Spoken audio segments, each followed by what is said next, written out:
Collage, basic proposition for a meta-anarchist political vision. By negligible forces. Fragmentation as an alternative to consensus. Consensus is when people reach a mutual agreement on a given issue. Anarchy loves consensus. Actually, some anarchists seem to believe that it's the only acceptable form of decision-making. Unfortunately, consensus has its limitations. The capacity for consensus drops rapidly as the size of the group increases. It usually takes a lot of time to reach one. Not everyone are fans of participating in sophisticated and lengthy discussions on every single issue.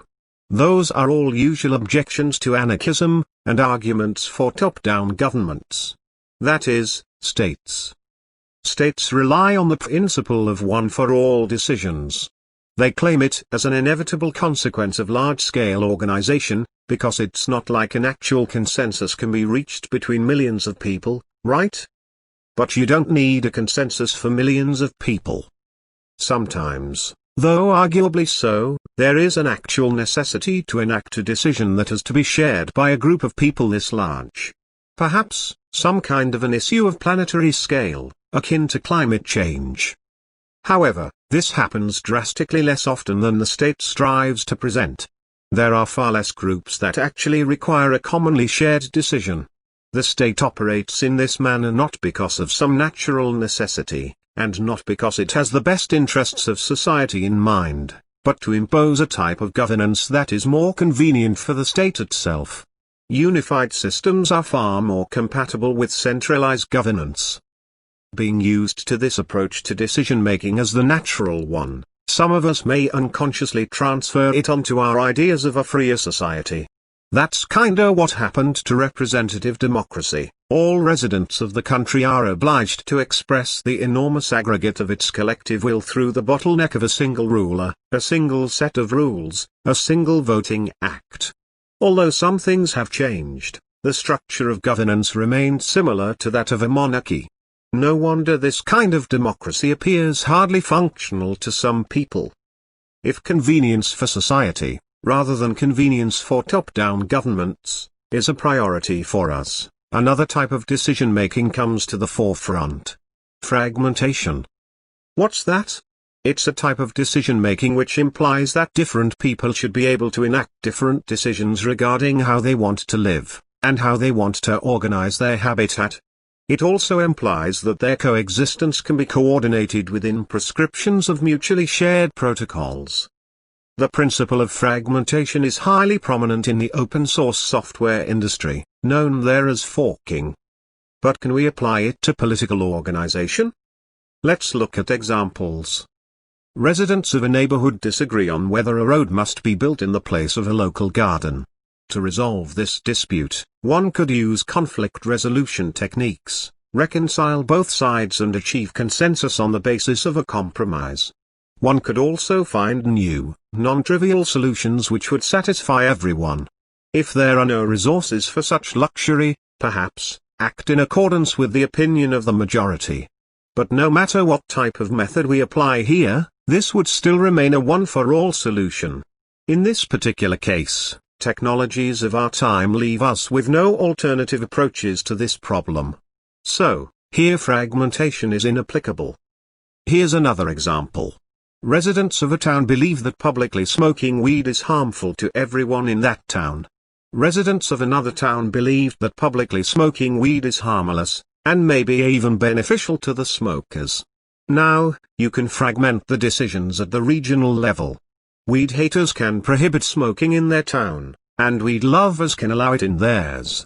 In this situation, fragmentation is preferable. All that's required is a shared protocol to which both towns subscribe, and which postulates that separate towns can make their own policies on weed smoking. Let's call this an interpolity protocol. If necessary, it can be a formal protocol of explicit mutual agreement, otherwise it's an informal protocol of we just kinda let each other do our own thing.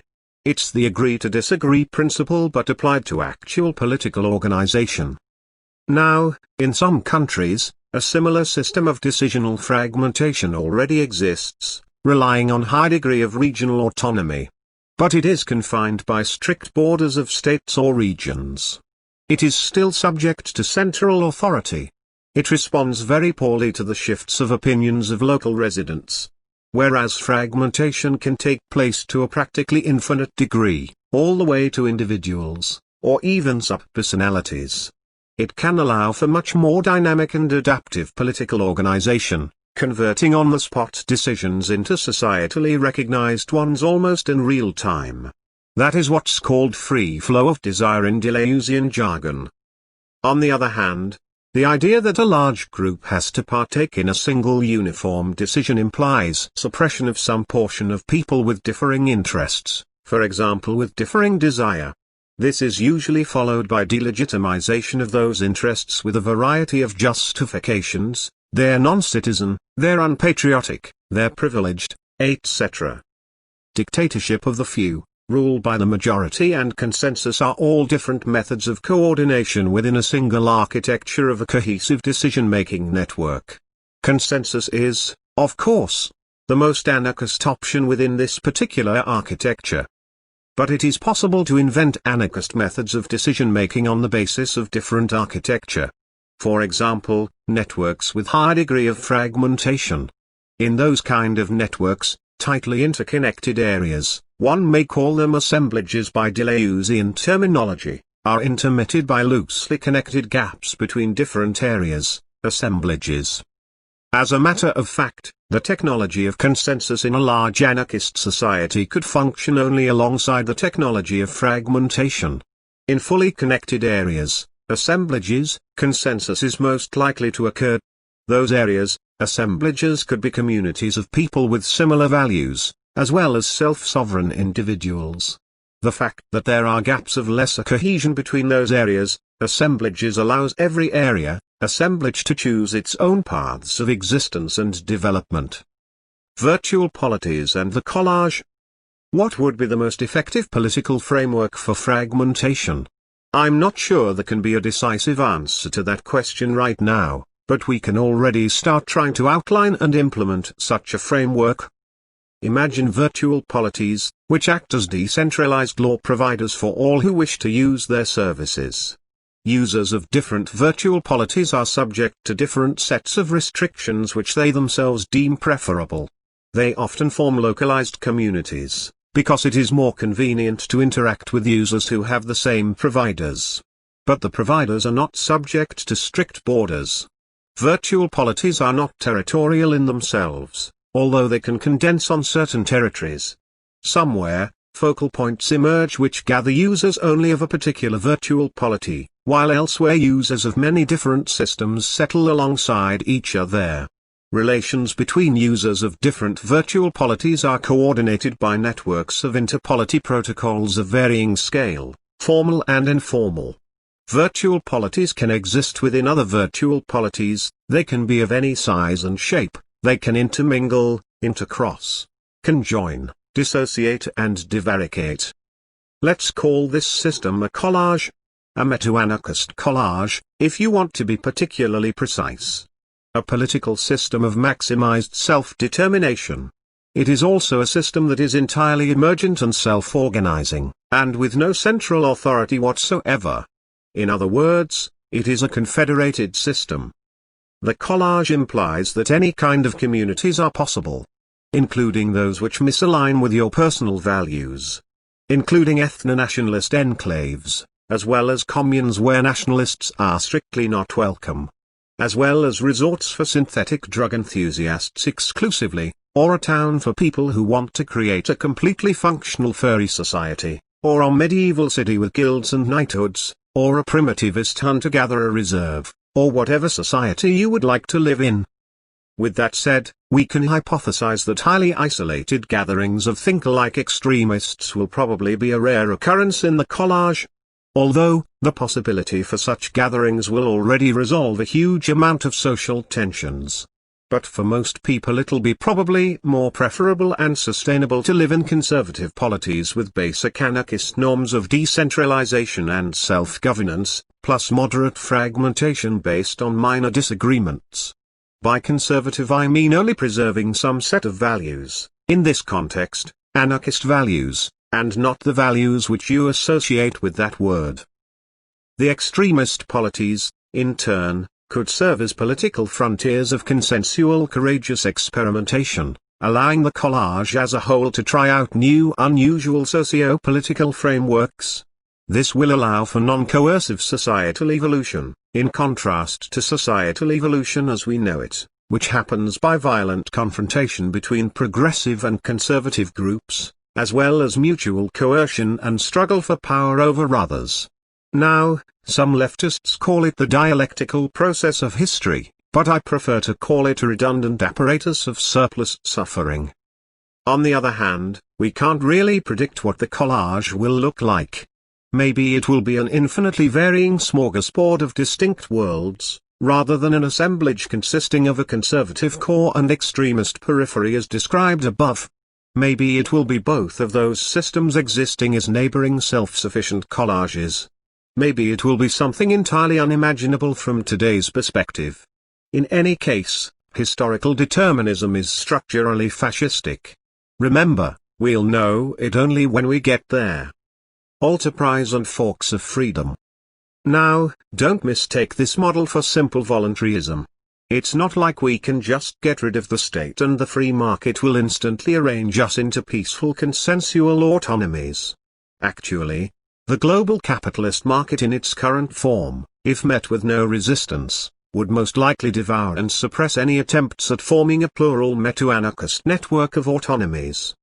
The collage must evolve independently, gradually and organically, by many different people trying out many different approaches at the same time to see what works, and synthesizing those approaches together to achieve increasingly large-scale solutions. This is how all functional societal systems emerge, through gradual evolution, not meticulous planning. But if so, how can we foster such a system into existence? First and foremost, everyone should have the right to create their own political project and invite anyone who wishes to participate. Let's call this activity Alterprise, enterprise of alternatives. So, we need to acknowledge the right to Alterprise. Doing Alterprise should be as easy as doing a commercial startup in a country that is oriented towards supporting emerging small businesses. A lot of nasty things can be said about unbridled capitalism, and I already mentioned some, but it can't be denied that market dynamics can be used as a great tool for rapid systemic development. A market, when organized properly, is essentially a technology of synthetic evolution. People offer their products on the marketplace, good products gain audience, while bad products wither away, the cycle repeats.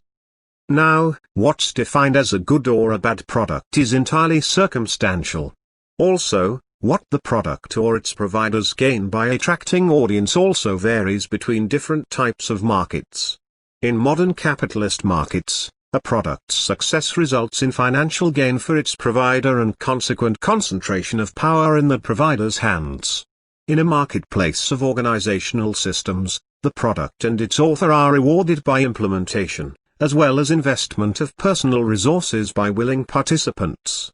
Think of it as free, collaborative, open-source political system development. Similarly, evolution is not just some improvement. It is improvement of performance of certain tasks. And the tasks which define the evolutionary selection may be any kind of tasks. In order for political evolution to not result in optimization of totalitarian and centralized systems, certain criteria of selection must be configured. Firstly, a market demand for anarchist systems must emerge. Anarchist systems must prove themselves to be a better political product. Secondly, meta-anarchy is a panarchy, but not every panarchy is meta-anarchy. Some of you may have heard of a similar political idea, called panarchy. At first glance, it seems identical to the meta-anarchist vision, a plurality of political systems between which people can freely choose. However, I believe there is an important distinction to be made. A panarchist system does not necessarily rely on anarchist principles of autonomy and self-governance. It can as well be a plurality of top-down governments with territorial sovereignty, akin to Moldbug's patchwork. A panarchy is a marketplace of political systems, but, once again, they can be any kind of political systems, for example, dystopian dictatorships with no actual alternatives. Strong anarchist institutions and principles are crucial for facilitating the free flow of political desire. The collage must have widespread reliable instruments of direct bottom-up political agency, whether based on markets, on direct democracy, on blockchain, or on something else. Without such instruments, the collage will devolve back into statehood. An advanced meta-anarchist society may afford to have polities with high risk of coercion, voluntary kingdoms or warrior cultures, for example, but the systemic core of the collage must remain anarchical in order for the collage to remain extant. Meta-X. Baseline protocol for the collage. Interpolity protocols of varying scale are the glue of the meta-anarchist collage. To ensure freedom and flexibility, polities must have the ability to agree on their own protocols. Successful protocols are then shared and adopted by other polities. However, as with software development, it might be much more convenient to work out a basic protocol, on top of which all other protocols will be layered. What should a baseline protocol for the collage look like? It probably shouldn't have a lot of rules. It shouldn't interfere with the logic of individual rule systems, but it should prioritize personal liberty of individual people over local rules. For example, anyone who wishes to stop playing by the rules of a given polity must have the ability to leave it, and they can't be held back against their will. Or, even better, anyone, regardless of physical location, can instantly switch to a different law provider at any moment and, by that, immediately become positioned within its jurisdiction. Baseline protocols may themselves be plural and subject to evolution. Actually, most likely they will. The more successful a given baseline protocol is, the more parts of the collage will adopt it. In that case, the global level of affairs will be managed by more informal conventions, or even with no explicit conventions at all, but by emergent swarm-like and stigmergic organization. The informal approach seems to be the most optimal for large-scale interrelations, as it arises naturally from the global balance of interests. Today, a major portion of international relations operates in a similar fashion. This approach involves far less algorithmization, specific situations and precedents become significantly more substantial. At the current moment, this is mostly a vague fantasy. A questionable utopian proposition. Surely, many problems and peculiarities, not addressed in this text, will arise in practice. However, certain meta-anarchist tendencies are already present in our day and age: autonomous zones, blockchain-driven decision-making, federated social networks, micronations, private and charter cities, democratic confederalism of raw Java, free and open-source software, and many more. The collage assembly process has already started, but if not properly facilitated, it will be dissolved and defeated by more totalitarian and structurally fascistic tendencies, social credit systems, state police militarization, mass surveillance, usage of AI and big data for top-down control, automation of coercion, and so on. To prevent this and ensure the emergence of the collage, we need to continuously network meta-anarchist tendencies together, start up our own enterprises and personal utopias, create forks of existing projects, make political and ideological innovations, and be ready to encounter fierce resistance from the systems of status quo.